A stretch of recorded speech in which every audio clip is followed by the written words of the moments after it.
matindi na init. Ramdam ko ang halik niya sa leeg ko, pababa sa aking.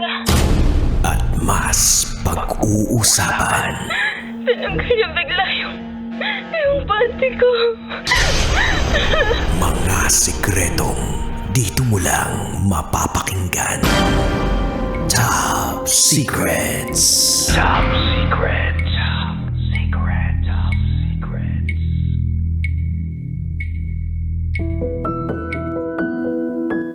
Hi Kabisyo, it's me once again, DJ Rakitera, and welcome to the program Top Secrets, kung saan pwede kang makapagbahagi ng iyong pinakatatagong sikreto.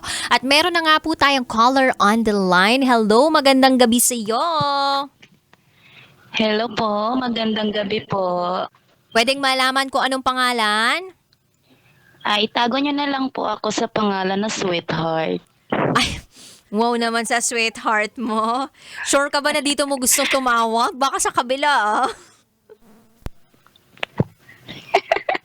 Yes po. Ay, sure ka naman. Okay. Tagasan ka, sweetheart?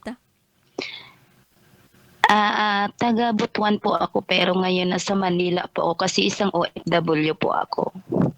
Oh, kababalik mo lang ba galing ibang bansa? Yes po, kauwi ko lang po galing Hong Kong. Ay, wow. Okay, sige. Sweetheart, galing Hong Kong, nasa Maynila. Ano ang iyong top secret? Share ko lang po yung pag-ibig ko ngayon. Kasi po, ako isang single mother for 8 years. Tapos, una po ako nag-abroad sa Middle East. Sa unang amo ko, hindi po ako pinalad. So, nag-run away ako. And then, while run away po ako ng 2 years, nakakita po ako ng karelasyon ko na Arab.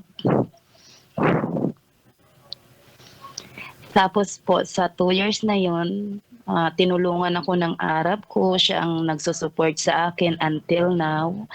Tapos po, while nag-apply ako ng Hong Kong, siya pa rin nagsusupport sa akin hanggat nakauwi ako ngayon. And then po, may isa akong Pilipino na nangliligaw sa akin at may business rin. Oh, so... Tapos po, kung ano yung nakikita ko sa boyfriend ko na Arabo ngayon, ganon din po yung pinaparamdam niya sa akin.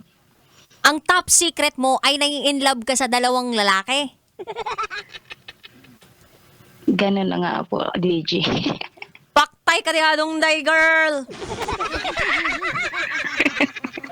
Kasi nga, nagpo-provide tong manliligaw mong Pinoy na lalaki. Yes po. Oh, pogi ba? Sino kamukhang artista?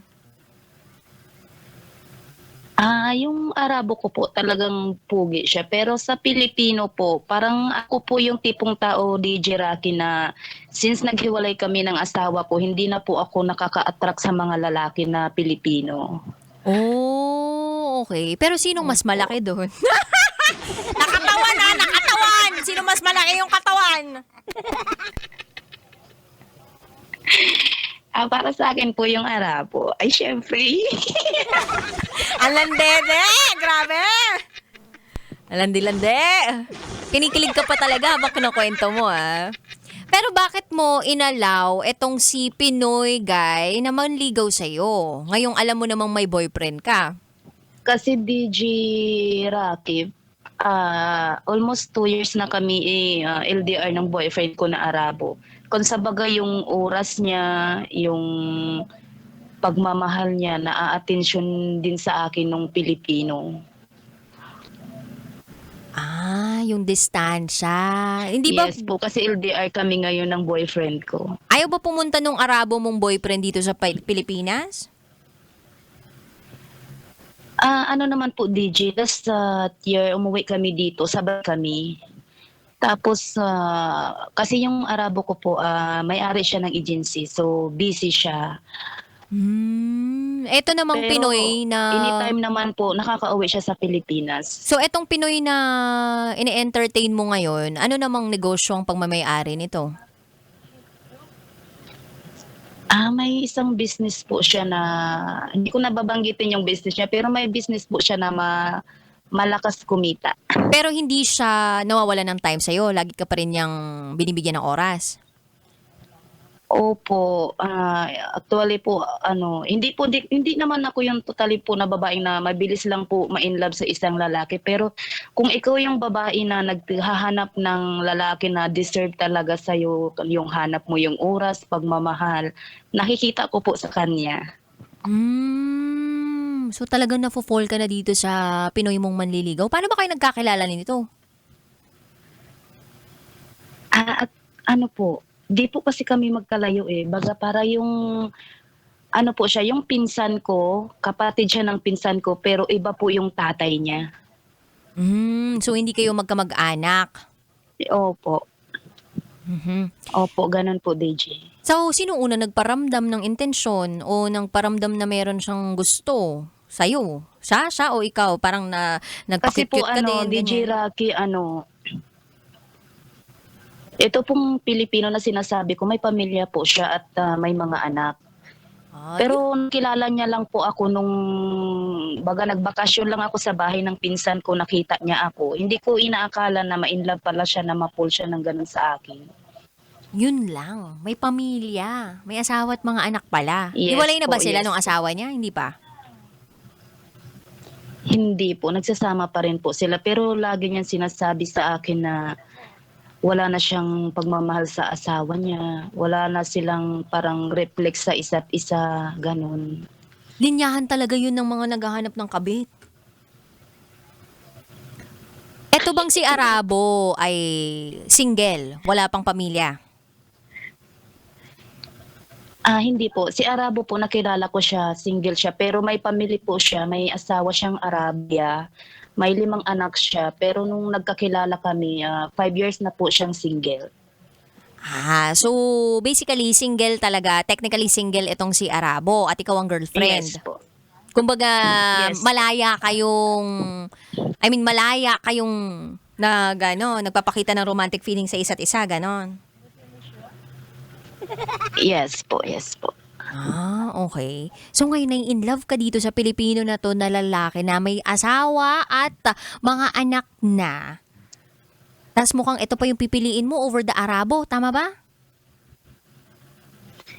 Hindi naman po, parang ano lang po, hihingi lang po ako ng advice kung saan po ba yung mas better talaga sa akin. Naku, hindi ito yung Kasi programang yun na nagbibigay ng may pamilyado advice. siyang tao.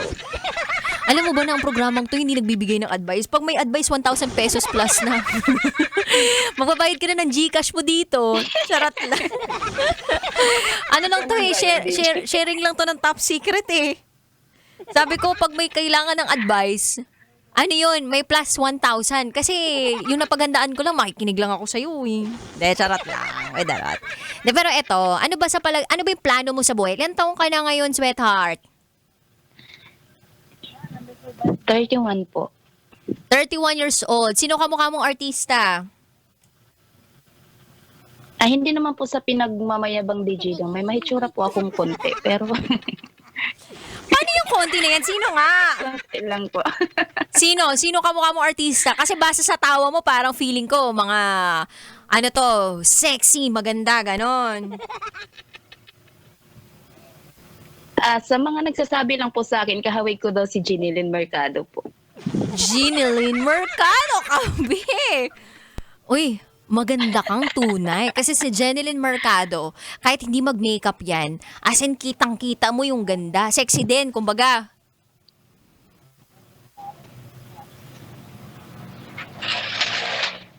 Hello, Jeneline. Yes po, DJ. Oh, sexy din pala Yes po, yes. Kumbaga hot mama, ganon. Yes po. Sa pamilya mo, sino nakakaalam na may nanliligaw sa'yo na Pinoy? Kasi DJ almost 1 year na po siyang nagme-message sa akin, nangliligaw. Pero wala pa naman kaming meron. Anong wala pa kayong meron? Malamang wala pa, ganon. Hindi pa kayo. Hindi ko siya ini-entertain, na hindi ko siya pinapaasa na gusto ko rin siya, na hindi po ako nagpapakita ng kahulugan ba na maakit siya sa akin o gustuhin niya ako, kasi alam ko po na pamilyado siya na tao. So, parang saktong payami ka lang sa kanya, ganon. Hindi ka pa nagpapakita ng motibo din sa kanya, ganon Parang ba? ganon po. Di pa kayo nag-kiss? Hindi Oy! po. Never po kaming nagkita po. Message lang po. Lagi lang nagme-message. Naghahanap nga lang yun ng ikakabit sa sarili niya. Paano mo nasasabing ma-effort siya sa'yo kung hindi naman pala siya nakikipagkita sa'yo? Ano po, lagi siyang nagme-message sa akin. Tapos minsan nagsisend siya ng pera sa GCash ko, pangbili ng pagkain, kung anong gusto kong bilihin, ganun po. Magkano ba yung sinesend na GCash? Siguro po simula nung nagkakilala kami, nakabigay na rin siya sa akin ng 150,000. 150,000 pesos na wala siyang nakukuha kahit ano sa'yo? Yes po. Yes po, promise. Alam ko na. Baka yan ay charity niya. De, charot lang, Widarot. Ikaw ba, mahalaga sa'yo ang pera ng isang tao? Sa akin naman po, hindi po nasusukat sa pera. Kasi kung pera po ang pag-uusapan, mapera po yung Arabo ko kasi may-ari siya ng agency.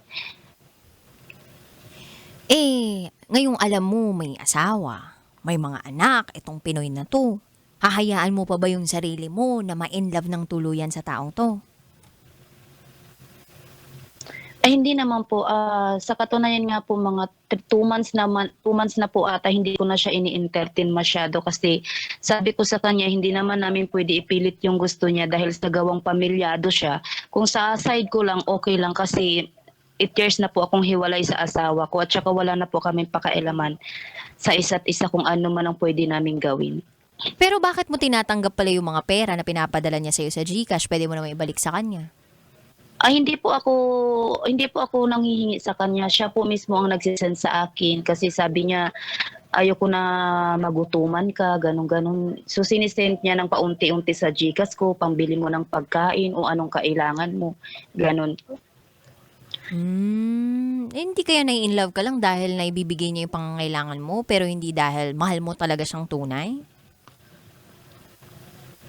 Hindi naman po. Baga, kung ano po yung hinahanap ko sa isang lalaki talaga na yung oras, pagmamahal, yung pag-care po, nakikita ko sa kanya.